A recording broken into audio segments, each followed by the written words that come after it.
Vous êtes une entreprise, un particulier ou un club d'investissement? Vous recherchez une SGI active pour vous accompagner dans vos décisions d'investissement sur la bourse régionale? Les conseillers privés de NTIA Finance sont à votre disposition pour vous assister en vue de maximiser la performance de vos investissements. En souscrivant à NTIA Compte Titre, vous optez pour une épargne dynamique, quel que soit votre capital initial. Contactez-nous au +225 20 20 06 79 ou sur les réseaux sociaux. NTIA Finance, engagé pour rentabiliser vos investissements. Bonjour Christ, quelle est l'évolution du marché pour cette toute première semaine de l'année? Bonjour Alexis. Alors, la BFM a commencé l'année avec une baisse des différents indices. En effet, l'indice BFM 10 est passé de 219,65 à 211,82 points, soit une baisse de 3,56%. Et l'indice BFM Composite a aussi baissé de 3,82% à 233,77 points, contre 243,06 points la semaine dernière.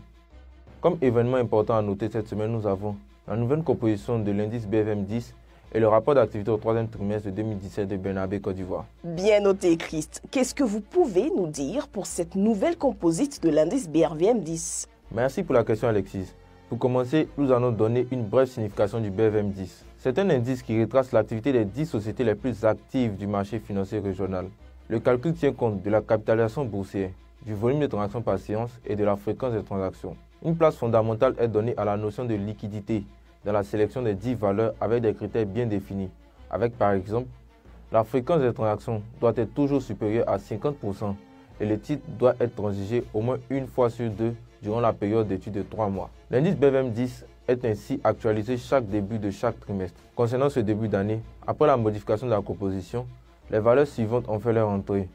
BICI Côte d'Ivoire, CIE Côte d'Ivoire, NTIA Banque Côte d'Ivoire et Total Sénégal. Ces 4 sociétés font désormais partie des 10 sociétés les plus actives du marché. Merci Christ pour cette explication. Qu'est-ce qu'on peut retenir du rapport d'activité au troisième trimestre de Bernabé Côte d'Ivoire? D'accord Alexis.